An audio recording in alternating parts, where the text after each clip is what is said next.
नमस्कार. कोल्हापुरी तडका या चॅनेलवरती मी स्वाती तुम्हा सगळ्यांचं मनापासून स्वागत करते. चला तर आज आपण एकदम रसरशीत तोंडात टाकताच विरघळणारे मऊसूत नारळाचे लाडू करणार आहोत.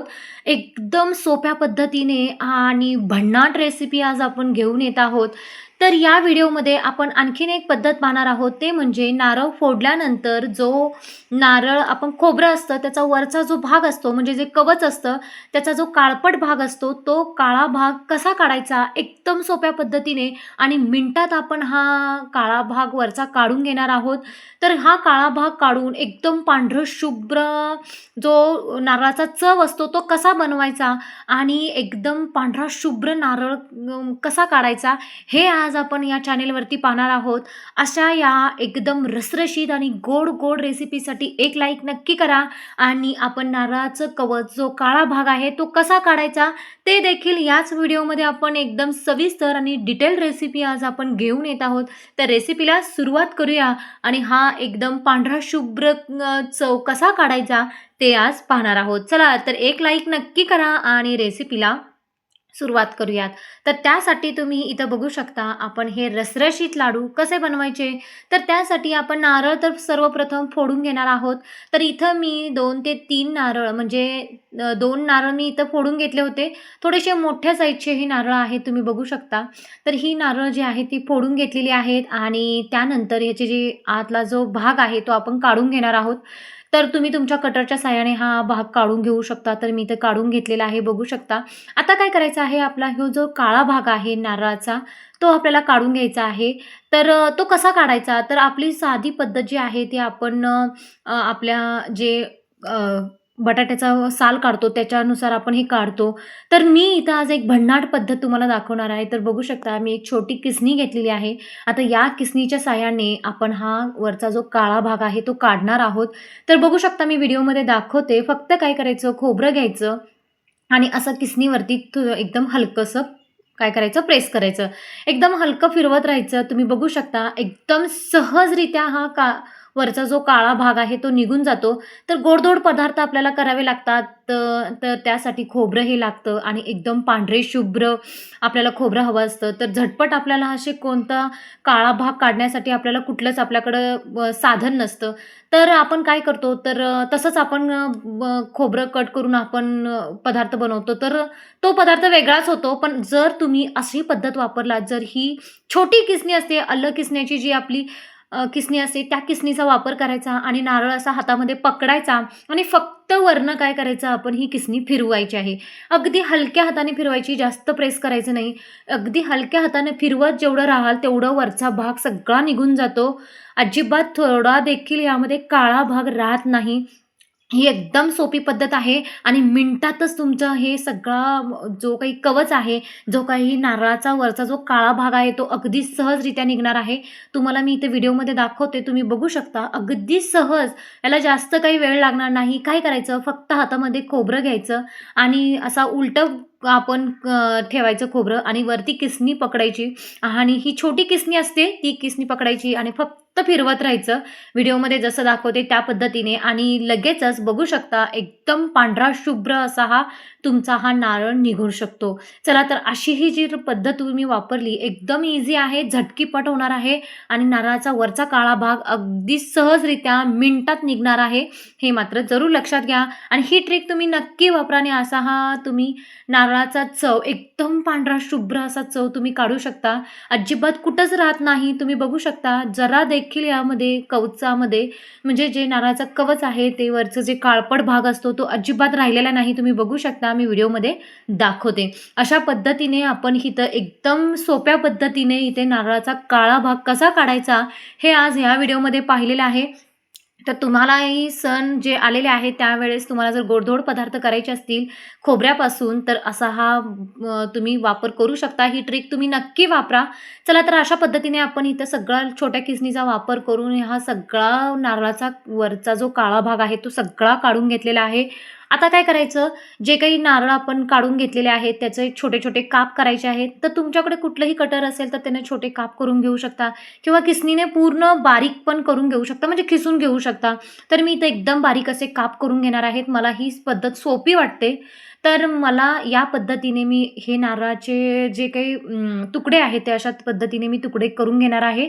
म्हणजे चाकूच्या साहाय्याने मी तुकडे व्यवस्थित करून घेणार आहे. एकसारखं तुकडे करायचे म्हणजे पातळ-पातळ ज्या स्लाईस असतात तशा स्लाईस ह्या करून घ्यायच्या आणि या पद्धतीने आपण असा हा नारळ पूर्ण काय करायचा आहे, बारीक करून घ्यायचा आहे. म्हणजे पूर्ण त्याचे काप करून घ्यायचे आहेत. कारण हा नारळ आपल्याला काय करायचा आहे, मिक्सरमधनं फिरवून घ्यायचा आहे. त्यासाठी मिक्सरमध्ये असंच काही मोठं-मोठं फिरणार नाही. त्यामुळं असं बारीक एकदम स्लाईस करायचे आणि त्यानंतर मिक्सरच्या भांड्यामध्ये आपण हे फिरवून घेणार आहोत. चला तर इथं सगळा हा पांढरा शुभ्र असा हा नारळ आपण एकसारखे स्लाईस करून घेतलेले आहेत. बघू शकता किती सुंदर आणि एकदम पांढरा शुभ्र कलर आलेला आहे, पाहू शकता. चला तर आता आपल्याला हा जो नारळ आपण काप करून घेतलेला आहे तो बारीक करून घ्यायचा आहे. म्हणजे एकदम होईल तेवढं बारीक करून घ्यायचं आहे. त्यासाठी काय करायचं, मिक्सरचं भांडं घ्यायचं. हा थोडा जे काही काप केलेले आहेत नारळाचे ते मिक्सरच्या भांड्यामध्ये टाकायचे आणि त्यानंतर काय करायचं, मिक्सरमधनं फिरवून घ्यायचं आहे. तर फिरवून घेतल्यानंतर तुम्ही बघू शकता काय पांढरा शुभ्र असा हा नारळाचा चव निघालेला आहे, पाहू शकता.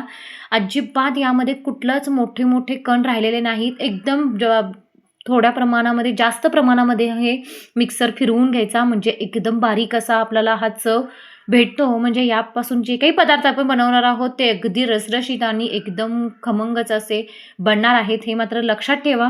अशा पद्धतीने आपण हा सगळा थोडा-थोडा नारळ त्यामध्ये टाकायचा. म्हणजे हे नारळाचे काप टाकायचे आणि पूर्ण आपल्याला नारळ हा काय करायचा आहे, बारीक करून घ्यायचा आहे.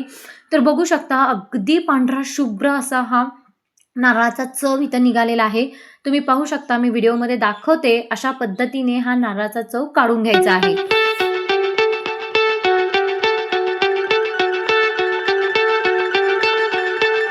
चला तर आता आपण इथं आपली मेन प्रोसिजर करणार आहोत. ती म्हणजे आता आपण हे जे नारळाचं चव काढून घेतलेलं आहे, त्यापासून एक भन्नाट पदार्थ बनवणार आहोत. तर त्यासाठी आपण हा नारळाचा चव मोजून घेऊयात.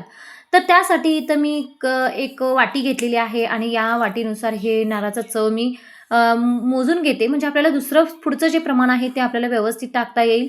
तर त्यासाठी मी इथं बघू शकता, मी इथं 4 वाटी हा आपला चव भरलेला आहे. लक्षात घ्या. 4 वाटी करता आपल्याला इथं आता आपण पदार्थ घेतलेले आहेत. म्हणजे वेगवेगळे काय घेतलेले आहेत इथं जिन्नस घेतलेले आहेत. त्यामध्ये इथं बघू शकता, इथं मावा घेतलेला आहे 1 वाटी. त्यानंतर इथं घेतलेलं आहे मी दूध. दूध पण 1च वाटी फुल्लं घेतलेलं आहे. त्यामध्ये थोडीशी दुधाची साय पण टाकलेली आहे. साय जरूर टाकायची आहे. खूप छान टेक्स्चर येणार आहे आपल्या पदार्थाला. त्यानंतर इथं मी घेतलेलं आहे 2 वाटी साखर घेतलेली आहे. थोडीशी कमी जास्त करू शकता, पण मी इथं 2 वाटी घेतलेली आहे. त्यानंतर इथं वेलदोडीची पूड घेतलेली आहे.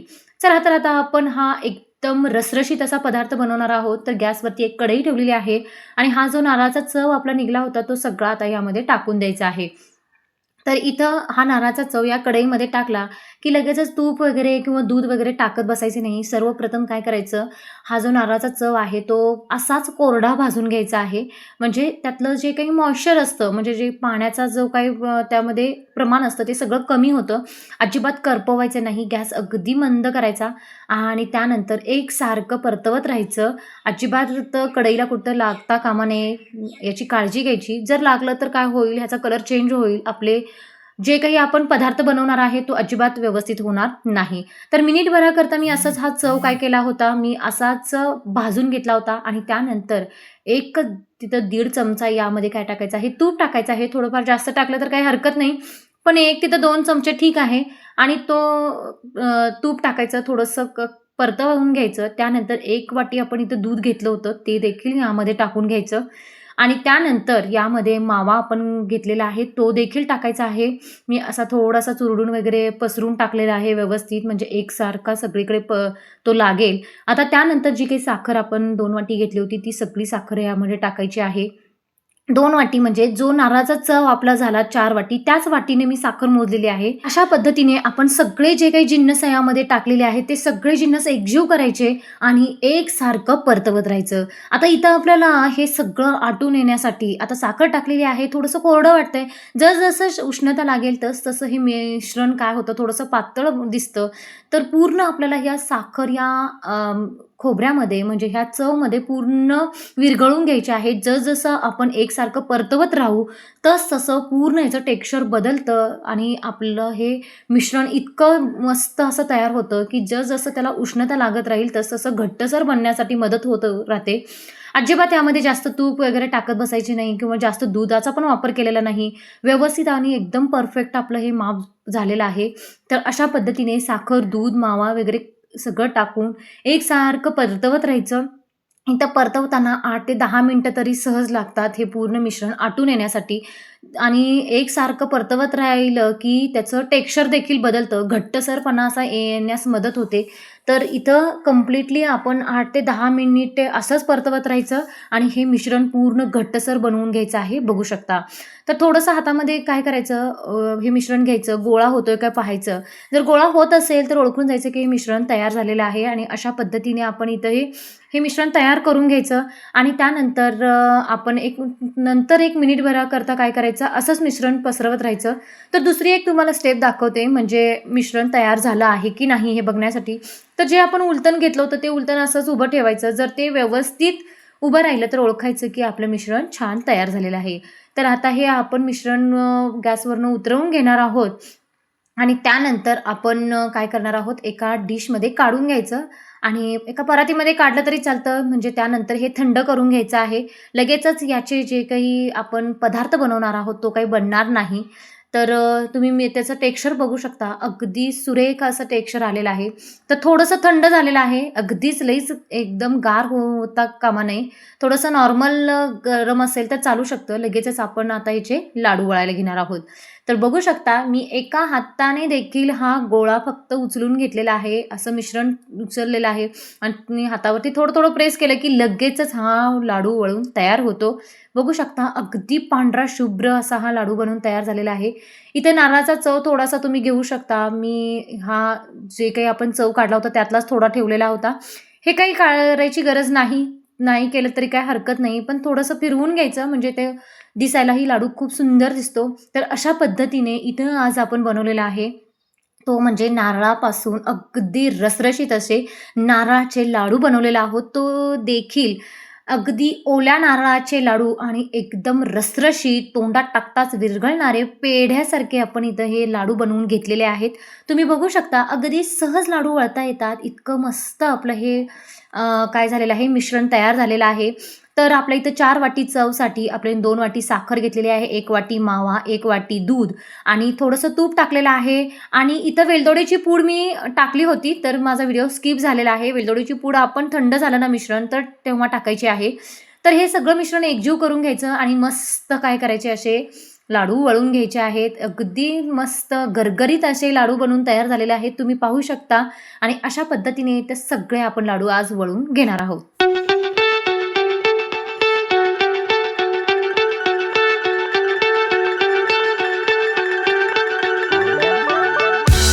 चला तर मग आज आपण इथं ओल्या नारळापासून एकदम रसरशीत असे लाडू कसे बनवायचे हे आज व्हिडिओमध्ये पाहिलं आहे. त्यानंतर आपण दुसरं म्हणजे या नारळाचा वरचा जो काळा भाग आहे तो कसा एकदम सोप्या पद्धतीने काढायचा, एकदम नवीन ट्रिक वापरून आपण इथं काढलेला आहे ते देखील पाहिलेलं आहे आणि त्यापासून एकदम पांढरा शुभ्र चव कसा काढायचा आणि त्यानंतर इथं आपण एकदम रसरशीत लाडू कसे बनवायचे हे सगळं या व्हिडिओमध्ये पाहिलेलं आहे. तर तुम्ही बघू शकता यावरती मी थोडे पिस्त्याचे काप टाकलेले आहेत. नाही टाकलं काही हरकत नाही. तर हा लाडू तुम्हाला मी फोडून देखील दाखवते. बघू शकता काय भन्नाट असा झालेला आहे. काय रसरशीत मऊसूत झालेला आहे आणि हा भरपूर दिवस टिकण्यासाठी पण मदत होते. तरी आता येत आहे रक्षाबंधन. तर रक्षाबंधनसाठी स्पेशल अशी ही मिठाई तुम्ही घरीच बनवू शकता आणि तुम्ही बघू शकता अगदी त्याला पेढ्यासारखं टेक्स्चर आलेलं आहे. पाहू शकता अगदी रसरशीत असे हे आपले ओल्या नारळाचे लाडू बनून इथं तयार झालेले आहेत. तर हे लाडू तुम्हाला नारळाचे लाडू कसे वाटले कमेंट करा, नक्की सांगा. आणि ही तुम्हाला ट्रिक जी आपण नारळाचा वरचा काळा भाग जो काढला ती ट्रिक तुम्हाला कशी वाटली ते देखील तुम्ही मला नक्की सांगा. तर एकदम सोपी आणि इझी पद्धतीने आपण इथे ही ट्रिक वापरलेली आहे. तर पाहू शकता. चला तर अशा पद्धतीने इथे हे रसरशीत एकदम तोंडात टाकताच विरघळणारे नारळाचे लाडू तयार आहेत. तर तुम्हाला ही रेसिपी कशी वाटली कमेंट करा, नक्की सांगा.